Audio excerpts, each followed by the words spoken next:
Yo, ladies and gentlemen, welcome back to another episode of Raynday Gaming. My name is Raynday, and I am so happy to be talking to you on this Sunday, bringing up an important topic in the Paladins realm. Alright, so if you know my videos and you know me, you know I got several types of Raynday that I throw out on the channel. You know, some of you are like, alright, this is educational Raynday, let me get my pen and paper. Alright, this is jokester Raynday, okay, I'm about to laugh, this is funny. This is inspirational, motivational Raynday, okay, let me get ready to cry, and then there's the Raynday who's kind of, I think, topic oriented and introspective and brings up kind of a speculative Raynday, right? Kind of like that questioning Raynday where I bring up questions and I kind of force people to think, I force myself to think and try to answer them the best I can, and also ask for your feedback as to what your answers are. And those are actually really interesting because when I look back at those, I see the comment section, I see the likes, I see the way people interact and the thoughts that they put into their comments, and I find there's a lot more interaction in some of those topic videos where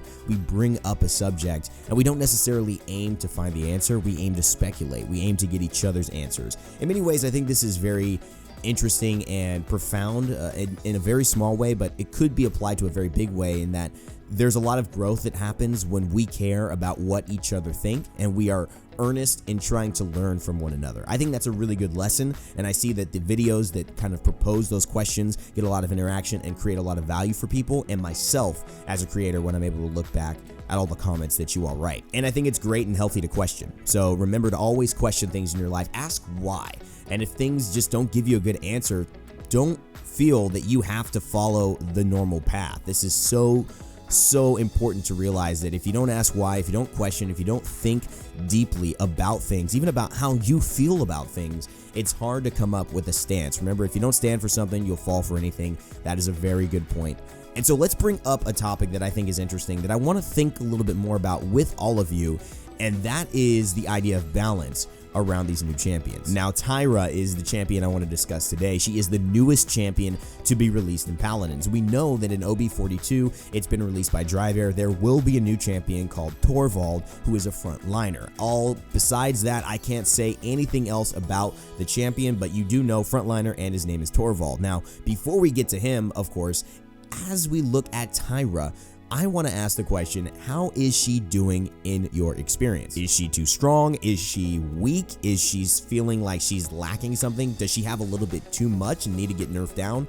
I want you to really think about these questions. I've played Tyra a bit, and I got to tell you that my experience with Tyra is that I feel she is a little bit lackluster. And I don't mean that as an insult. I just mean that as the way that it is. I feel that Tyra in this current meta doesn't bring anything astronomically unique or powerful that Shaolin or Cassie or Androxus or someone else you would pick to be a damage carry for your team brings to the table. And as a result, you kind of get into the point where you want to play this new champion, but she doesn't necessarily add something so dynamic that it's worthwhile skipping over some of the unique and really crucial picks in this meta. But wait a second, Raynday, you sound like you're discussing Ruckus from 3 months ago. You might be right, Raynday. You might be right as rain.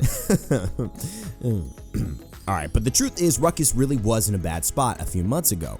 But then I made this video discussing how absolutely nothing had changed and Ruckus had skyrocketed up in the meta in terms of being one of the favored and most important picks to decide a winning team at the most important tournament of the year, the Paladins Invitational at HRX. And without any changes means that he didn't get buffed or nerfed. If you haven't seen that video, just want to make sure that's clear that he had absolutely no champion changes in the patch notes leading up to that event and for several months prior. So this video is not meant to discuss that same topic that I did in the video about Ruckus. You can go and watch that if you'd like. It's on my channel. I do encourage you to take a look.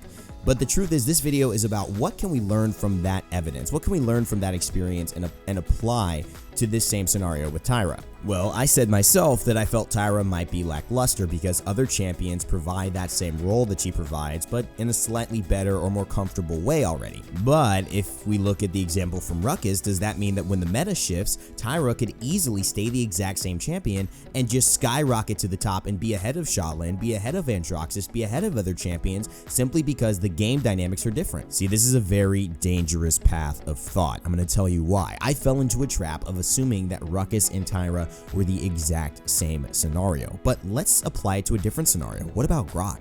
Grok is a champion that has been the worst healer for a while now in the competitive scene, and people have not played them. I don't remember the last Grok game we've had in competitive. He didn't get played once, one of the only champions aside from Skye to not get played at all at the Paladins Invitational. Now what this means to me is that Grok, despite the meta shifting, still was not able to compete or provide value given his current kit. And to me, that seems like Grok needs a buff, and look, lo and behold, Grok will be getting a buff to his healing totem in OB41. And I have a very strong suspicion that Grok will suddenly become a very good healer in this meta, and he will get played. So that was one way of fixing a champion, which was to buff him. The other way that we saw worked just as well was to wait and know that you have a good champion there, but the champion pool or the meta needs to shift and adjust in order for that champion to see its time of day, and that's exactly what happened with Ruckus. So there was the kind of let's do something about this, and then let's wait and see what ends up developing. Both seem to be on the track of working. We know it worked with Ruckus, and I have a feeling it will work with Grok. That remains to be seen. That's all conjecture, but I have a feeling that this is what the pro players have been asking for, and now I've heard some rumors, some thoughts, and some conversations with some of the pros saying that, yeah, Grok is back in business. So given that there are legitimately two ways to solve this issue of a character or a champion not having a place, not having a home in this competitive meta, what do you do? Do you take that active approach and risk maybe overbuffing, throwing things off kilt, upsetting people, or do you take that cautious approach, which means that maybe that champion doesn't see the light of day, even though you just released them and you want them to be in the pro scene, you want to get them out there, you want to let the esports, team be able to cast them and market them and learn them and have new players learn them and get excited about playing them. Do you kind of gamble those 3 months and say, we trust that this champion will find their place? Or do you say, okay, they haven't found their place yet, let's do something active about it? This is a really interesting quandary. I don't know the answer. One way I actually like to look at this, though, is to see what a champion provides that's unique and see if that's ever going to be a high commodity. One of the things that Ruckus did that was so impactful was he gave 50% damage mitigation to other champions around him when he was near an objective. That's insane. 50% damage off. That means you're shooting from 1,000 to 500 on all of those team members standing there. That is crazy, but no one really used it. They didn't utilize it well. But we always knew, and I always knew, like deep down internally, like if that ever gets played perfectly, that is going to be nuts. Somebody could dominate with Ruckus, and especially because he provides so much damage from afar, so much zoning potential other than the other champions, he had this really interesting niche. It wasn't being taken advantage of, but you could see, man, Ruckus does a lot of different things that no other tank does, and if they ever find a lineup that works to have Ruckus in there as well, he could be pretty devastating. But is Grok the same? This is the big question that I'll raise and apply to Tyra to see if she follows more the line of Grok or Ruckus. Grok doesn't, in my opinion, have the same type of uniqueness that some of the other healing champions do in his kit inherently. And therefore, I think that waiting with Grok would mean that he just would stay the same. I think buffing Grok was the correct design decision, and I applaud the team for doing that so quickly.